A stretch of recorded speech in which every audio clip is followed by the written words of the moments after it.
শান্তিতে ঘুমাও, তোমার আর কেউ জ্বালাইতে হইব না। এই দেখো তোমার গাড়ি কেন লাঠি দিয়ে পাহারা দিতেছি, তোমার কেউ জ্বালাইতে হইব না, শান্তিতে ঘুমাও তুমি। তুমি ঘুমাও আলিয়া, তুমি ঘুমাও আলিয়া, তুমি ঘুমাও। বাঁচাও,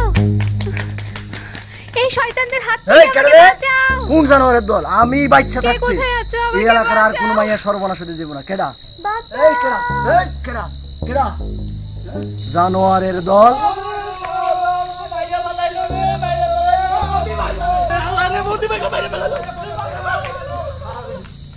এই জানোয়ারের দল, আমি বাচ্চা থাকতে এই এলাকায় আর কোনো মায়ের সর্বনাশ হতে দেব না। জানোয়ারের বাচ্চা, জানোয়ারের দল।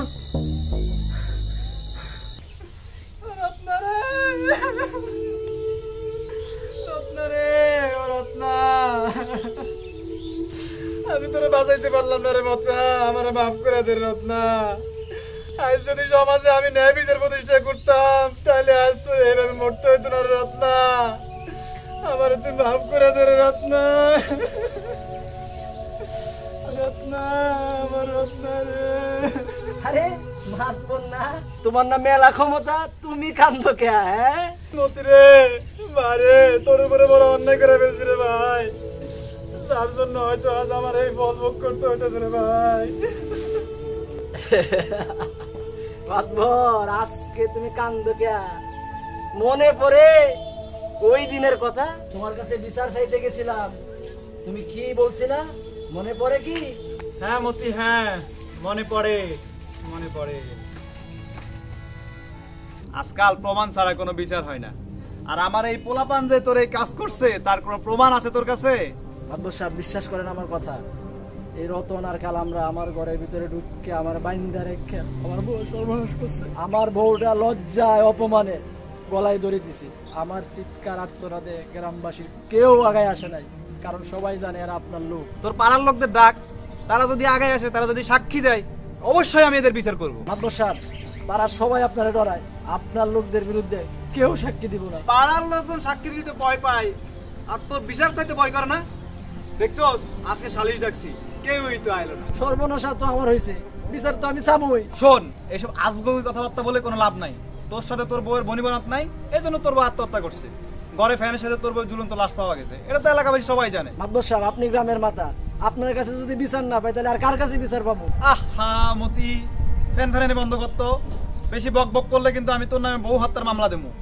তুই বউরে মাইরা ফ্যানের সাথে ঝুলে রাখছস। মাতবর সাহেব, এই অবিচার করেন না, আল্লাহ কিন্তু সহ্য করবো না। তোর আমাকে জ্বালাতন করতেছে। এই পাগলটা বের করে দে। আল্লাহ করবো মাতবর, তোমার বিচার আল্লাহ করবো। মাতবর সাহেব, মতিবের বাড়িতে দিয়েছি, চলেন। আচ্ছা মাতবর সাহেব, আপনি আছেন বলেই সাহস পাই, আমাদের দিকে একটু সুদৃষ্টি রাখেন। তোরা আসস বলেই তো আমি মাতবর, তোদেরকে দিয়া মানুষের বর্ডার দেখাই। আর শোন, ওই যে কাজ কাম যা করস একটু হিসাব জিজ্ঞেস করে করিস, মান সম্মান তো টিকে রাখা লাগবে, বুঝছ নাই? আলিয়া, তুমি ঘুমাও, তুমি শান্তিতে ঘুমাও, তোমার আর কেউ ডিস্টার্ব করবো না, কেউ তোমার জ্বালাইতে আইব না। আলিয়া, তুমি ঘুমাও। মাতবর সাহেব, ভিডিওটা দেখছেন? একটা জ্যান্ত মানুষের কেমনে পাথর মারতেছে, দেখলি কই দিকে কাটতে ওঠে। আসলেই তো। কোন দেশের ভিডিও এটা? হবে কোনো মৌলবাদী দেশের। তা বুঝলাম, তবে এইভাবে পাথর মারতেছে কেন? এইটাই ওই দেশের দর্শনের শাস্তি। আহা, এই সামান্য দর্শনের জন্য এরকম শাস্তি দেয় মানুষে? ভাগ্যিস তোরা দুইজন ওই দেশে ছিলি না, থাকলে কিন্তু অনেক আগেই পাথর খাইতি। এই সাইকেলে রে, মাতবর নাকি রে? এই খাড়া খাড়া, এই মতি পাগলা আছে রে। এই তো করে খারাইতে গেছি না, তোরই তো সুস্কে। মতি, আমাকে ভুল হয়ে গেছে, হাত ধরো, আমরা ছেড়ে দাও। তোর কি মনে করছো তোকে মারমু? ডর দেখাইলাম তোকে মারমু না, সোজা হাইটটা যাবি, পিছনে তাকাবি না, একদম সোজা হাইটটা যাবি। এই তাকাইতে না করছি না, আবার তাকাইছস কেন? খাইছি তো করে খারাপ যা।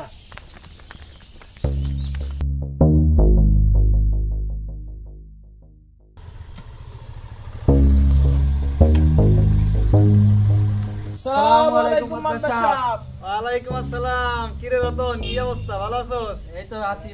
কি রে আজকে আবার কি অঘটন ঘটাই আসলি তুই? না মাদ্দার সাহেব, কোনো অঘটন ঘটেনি আজকে। আজকে আপনার সাথে কিছু কথা ছিল। কথা বলতে চাস তো? কিসের কথা বল দেখি।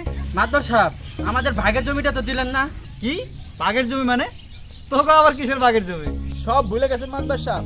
ওই যে মতি পাগলের ভিটা বাড়ি জমি যে দখল করতে পারি, আমাদের দুইজনের অর্ধেক দেওয়ার কথা ছিল, সব ভুলে গেছেন মাদ্দার সাহেব। তাই নাকি? জমি দেওয়ার কথা ছিল, ওটা তো আমি ভুলে গেছি। তোরা ভুলে যা, তাহলে তো মামলা শেষ। আর তোকে তো ওই সময় 20,000 টাকা দিলামই, তাহলে আবার কিসের বাগ চাচ্ছিস? মাদ্দার সাহেব, ওই জমিটা আমাদের পাওনা ছিল, কাজটা ঠিক করেন না মাদ্দার সাহেব। তাই গেলাম, চল। আরে যা যা, কত দেখলাম এরকম তোকে মতো। কি আর করে লাগবি তোরা আমার পাগল। আরে দখল করা জমির ভাগ যদি ওরাই পায়, তাহলে আমি মাতবর হইলাম কি জন্য? ওদের মধ্যে আর আমার মধ্যে কোনো পার্থক্য থাকলো?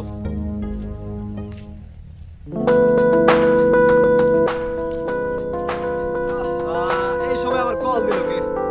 দেখি আননোন নাম্বার, ধরি দেখি কি হয়। হ্যালো, কেডা কেডা রে? সেটা আপনার না জানলেও চলবো, যাকে ওই ঠান্ডা মাথায় শুনেন। কলটা কাইটে ইনটা চেক করেন, দেখেন কি ভিডিও পাঠাইছি। ভিডিওটা দেখলেই চিনতে পারবেন আমি কে। দূর ছাতা মাথা, কি কয়?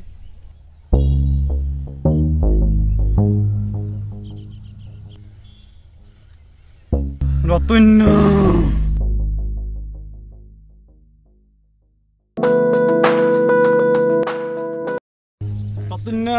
কি মাতবর, কেমন লাগলো? রতন, তুই এটা কি করলি? আমার নুন খাই আমার সাথে এই বেমানি করলি তুই? মাতবর সাহেব, আমাদের বাগের জমিটা বুঝাই দেন নাই। বুঝাই দিলে আজকের এই দৃশ্য দেখা লাগতো না। হারাম জাদা, তোরে কিন্তু আমি জানে মাইরা ফেলাম রে। আমার রত্নার যদি কিছু হয়েছে, তোরে আমি টুকরা টুকরা করে এলাম হারামি। কুল মাতবর কুল, বেশি বাড়াবাড়ি করলে এই ভিডিওটা গ্রামের সকলের মোবাইলে চলে যাবে। যদি বিষয়টা গোপন রাখতে চাও, তাহলে তোমার সকল সম্পত্তি আমার এবং কালামের নামে লিখে দাও। আর এখন ঠান্ডা মাথায় বাড়ি যায় দেখো তোমার বউ রত্নার কি অবস্থা। তোর এত বড় স্পর্ধা, তুই আমার লগে। হ্যালো হ্যালো হ্যালো হ্যালো, মতি রে মতি, আমার সব শেষ রে ভাই, আমার সব শেষ হয়ে গেল রে। মাতবর, এইবার বুঝতে পারছো আমার কষ্টটা, কোন কষ্টে আমি পাগলের বেশ নিছি। আমার তুই মাফ করে দে রে মতি, আমার তুই মাফ করে দে। আমি পাপী, আমি পাপী, আমি পাপী।